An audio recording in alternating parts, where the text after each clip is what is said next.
Let me start by asking you a question. Ooh. Do you remember those parties? The masquerade parties?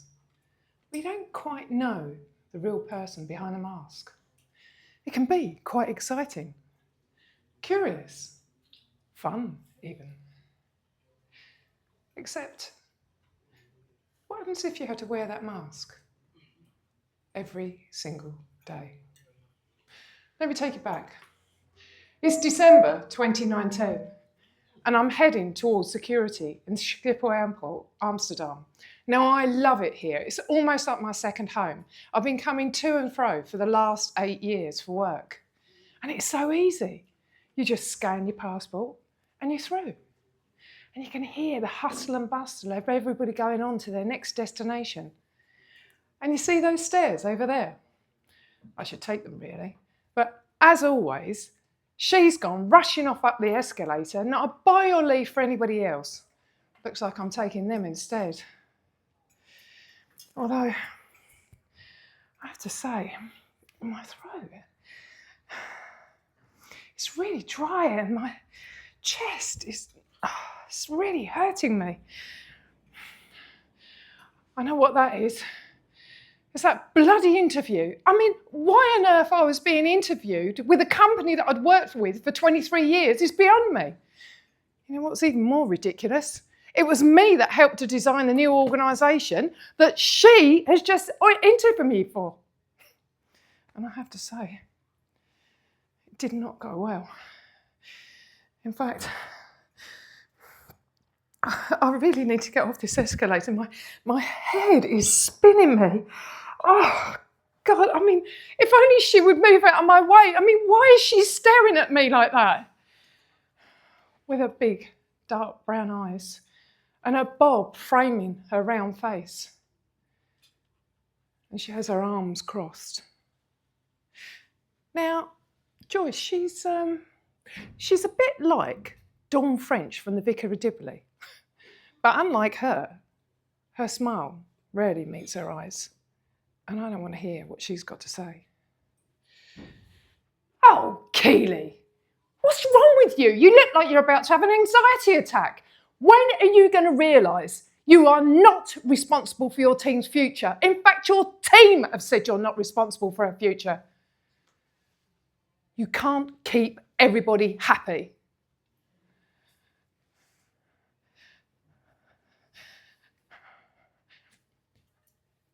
I know, Joyce. But every time I had to put yet another member of my team at risk for redundancy, I do feel responsible. I feel like I'm dying inside. I know, Keely, but there is only so much you can do. And do you know whose future you are responsible for?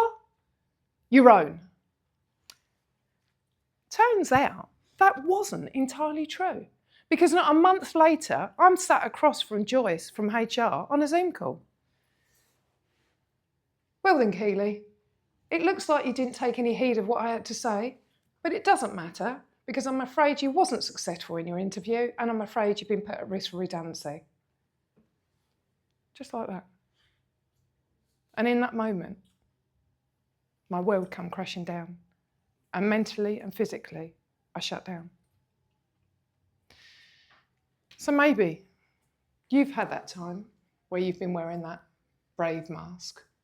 That brave mask that says, nothing to see here. That brave mask that says, don't worry, I'm fine. That brave mask that says, I'll sort it all out. Yeah. Now the thing is that I really still had some life-changing decisions that I needed to make. But mentally I wasn't in a space to do anything about it. I'd been signed off sick by HR. I wasn't able to talk to my family or my friends. And COVID struck, and I wasn't even able to speak to a therapist. So, yeah, I had to put on that brave mask again. I had to do it myself. And over time, things did start to improve. I started to reset. I went out walking my dog every single day. I discovered gardening. Turns out that I enjoyed it, which is just as well, because I'm not saying my garden was overgrown, but I'd actually grown my own forest. And eventually, I started to re-energise. I started doing things like yoga and meditation on my new patio. And reading books about burnout and imposter syndrome and finding your why, and things started to silence. Everything started to quieten down, which enabled me to be able to reflect. And you know what? What Joyce said? It was true. I was always trying to keep everybody happy, trying to prove myself, volunteering for everything. But I didn't know why. And that was until a month later, and I'm in my garden, the sun is shining. I can see it sparkling through the willow tree at the end of the garden. And I'm on my new patio with my new furniture. I've got my shorts on, my t-shirt, I've got a gin and tonic in hand. It's only 6 o'clock in the evening. And I'm reading yet another book. But this time it's about people pleasing. And it turns out there's 4 reasons for why we people please. One that you're probably all familiar with, you know, that one, that need to serve, that one that's been programmed into us. Or the other one, quite a favourite with many, is that self-worth issues. So they need to be liked.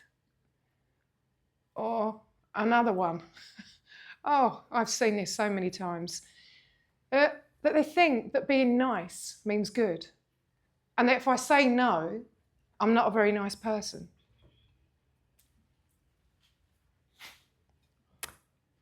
This is my one. The fear of confrontation. Not rocking the boat. Always keeping the peace, making everybody else laugh. The interesting thing is, though, is what drives that fear of confrontation. Is it a need to protect yourself? Is it a need to protect your family? Is it a need to protect your loved ones?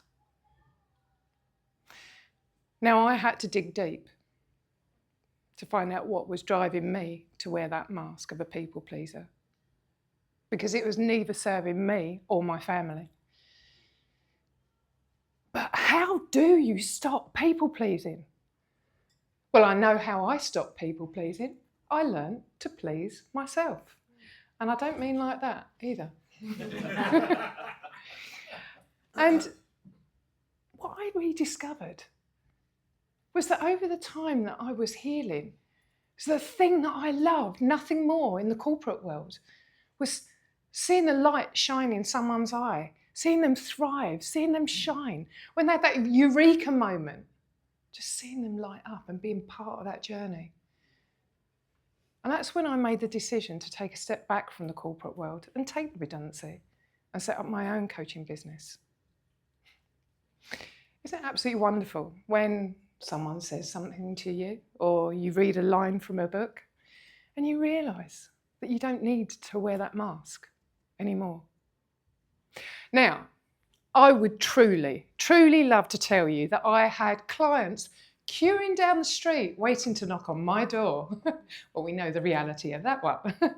And then, of course, I had my mum and dad saying, are you really sure that you want to be doing this? I mean, you've got no other income coming into the family home.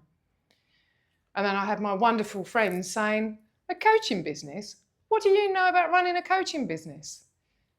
But I knew I'd found what I truly love and what I'd discovered, and that was being able to help others to thrive. And little by little, things did start to improve. And you know the old saying, never work with animals or children or husbands. Well, I did start working with my husband, and I helped him to unblock something that was causing him anxiety and transformed the way that he was thinking. I then started doing things like 5-day challenges to hone and craft my program to help my clients in the best possible way.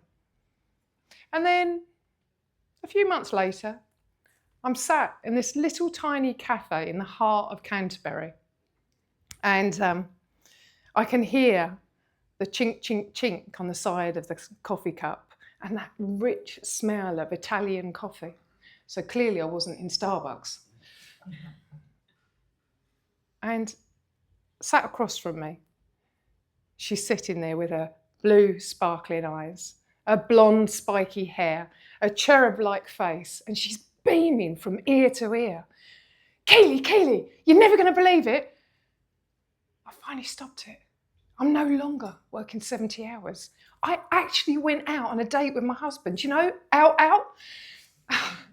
And I'm sharing ideas with my team. We're discussing the challenges that we've got.